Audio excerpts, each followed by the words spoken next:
আসসালামু আলাইকুম। আজকে আমরা জার্নাল ম্যাথের উপাদ্য 22 দিয়ে আলোচনা করব। এই উপাদ্যটার মধ্যে বলা হয়েছে যে অর্ধবৃত্তস্থ কোণ এক সমকোণ, এটা প্রমাণ করতে বলছে। তো আমরা প্রশ্নের সাথে মিল রেখে একটা চিত্র অঙ্কন করব। তাহলে চিত্রটা কেমন হতে পারে? আমরা একটা বৃত্ত অঙ্কন করতে পারি, ওখান থেকে বৃত্ত। এই বৃত্তে আমরা ধরে নিতে পারি যে এবি হচ্ছে একটা ব্যাস, আর আমরা ধরলাম যে এই যে এবি একটা ব্যাস এবং হচ্ছে এখানে এসিবি একটা অর্ধবৃত্তস্থ কোণ। আচ্ছা, অর্ধবৃত্তস্থ কোণ কি এটা আমরা অনেকে এখনো জানি না। অর্ধবৃত্তস্থ কোণ হচ্ছে এক ধরনের বৃত্তস্থ কোণ। বৃত্তস্থ কোণের ক্ষেত্রে বৃত্তের কোণের যে শীর্ষ সেটা বৃত্তের উপর অবস্থিত হয়। আর এই ক্ষেত্রে অর্ধবৃত্তস্থ কোণ হওয়ার জন্য শর্ত হচ্ছে যে কোণের যে দুইটা বাহু আছে এই বাহুগুলা ব্যাসের দুই প্রান্ত দিয়ে যাবে। যেমন এই যে এবি যদি একটা ব্যাস হয় তাহলে এই কোণের বাহুগুলো একটা এ বিন্দু দিয়ে বৃত্তকে ছেদ করবে এবং আরেকটা হচ্ছে যে বি বিন্দু দিয়ে বৃত্তকে ছেদ করবে। তো এই শর্তগুলো যেহেতু এসিবি কোণটা পূরণ করে তাহলে এসিবি কোণটাকে আমরা বলতে পারি যে এটা একটা অর্ধবৃত্তস্থ কোণ। এখন আমাদেরকে প্রমাণ করতে হবে যে এই অর্ধবৃত্তস্থ কোণ এসিবি এটা এক সমকোণ। তাহলে আমরা প্রশ্নের সাথে মিল রেখে আমরা একটা চিত্র আঁকছি। এখন আমরা চিত্র থেকে বিশেষ নির্বাচন চলে যাব। তাহলে বিশেষ নির্বাচনে কি লেখা যাবে?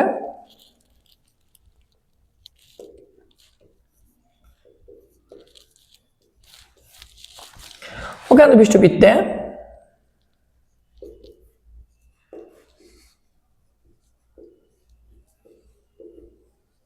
এই একটি ব্যাস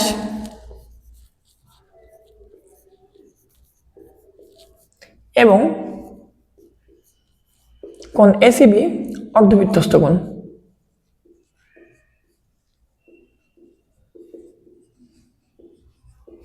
প্রমাণ করতে হবে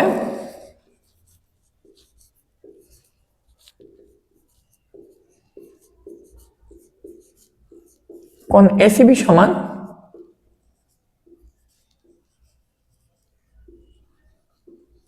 এক সমকোণ। আমাদের প্রমাণের জন্য একটু বাড়তি একটা পয়েন্ট লাগবে, আমরা সেটা অঙ্কনের মধ্যে লিখে দিব। আমরা একটা পয়েন্ট ডি নিব, এবি এর যে পাশে সি আছে তার বিপরীত পাশে আমরা একটা পয়েন্ট ডি নিব। তাহলে আমরা লিখতে পারি যে এবি এর যে পাশে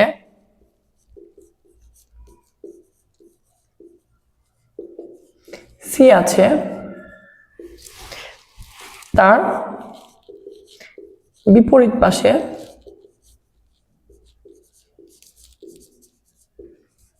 একটি বিন্দু ডি নিই।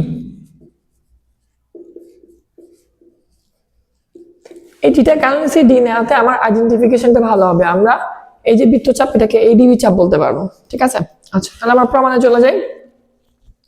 আমাদের এই পদ্ধতিটাও কয়ের জন্য আসবে অথবা হচ্ছে ছোট প্রশ্নের জন্য আসবে, সংক্ষিপ্ত প্রশ্নের জন্য আসবে। এটা 2 নাম্বারের জন্য দেওয়া থাকবে, 4 নাম্বারের জন্য কখনো আসবে না, এটা খুবই ছোট।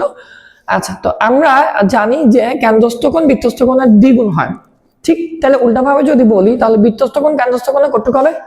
অর্ধেক হবে। তাহলে আমাদের এই যে এসিবি কোণটা, এই কোণটা হচ্ছে একটা বৃত্তস্থ কোণ, আর এই কোণটা এডিবি চাপের দণ্ডায়মান। আর ঠিক এডিবি চাপের দণ্ডায়মান আমাদের এই কোণটা যে চাপে দাঁড়ায় আছে এডিবি চাপ, সে চাপের দণ্ডায়মান আমার কেন্দ্রস্থ কোণের নাম হচ্ছে এওবি। আর এই এওবি যে কোণটা আছে এই কোণটা যেহেতু একটা সোজা রেখার মাধ্যমে তৈরি হয়েছে তাহলে আমরা বলতে পারি যে এই কোণটা হচ্ছে একটা সরল কোণ। এই কোণটা হচ্ছে একটা কি সরল কোণ, যার মান হচ্ছে 2 সমকোণ। তাহলে আমরা বলতে পারি যে এডিবি চাপের দণ্ডায়মান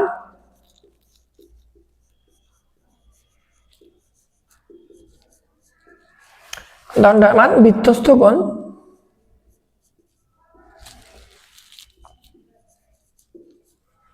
বৃত্তস্থ কোণটার নাম কি? এসিবি, যেটা কিনা হাফ অফ কেন্দ্রস্থ কোণ হবে। এখন যেহেতু কেন্দ্রস্থ কোণটা সরল কোণ তাহলে ওটা আমরা একটু উল্লেখ করে দিব। তাহলে হাফ অফ কেন্দ্রস্থ সরল কোণ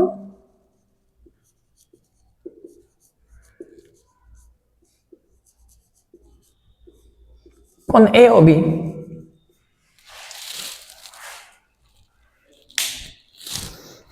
আর এটা কেন হয়েছে আমরা সাইড নোট দিতে পারি। সাইড নোটটা হবে হচ্ছে একই চাপের দণ্ডায়মান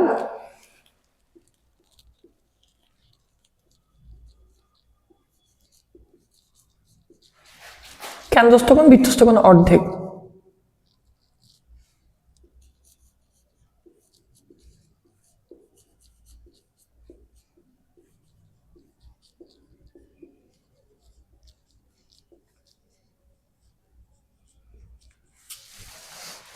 আচ্ছা, এই পর্যন্ত যাওয়ার পরে এখন আমাদের যে সরল কোণ AOB এটার মান হচ্ছে 2 সমকোণ। তাহলে আমরা লিখতে পারি যে কিন্তু সরল কোণ AOB সমান 2 সমকোণ।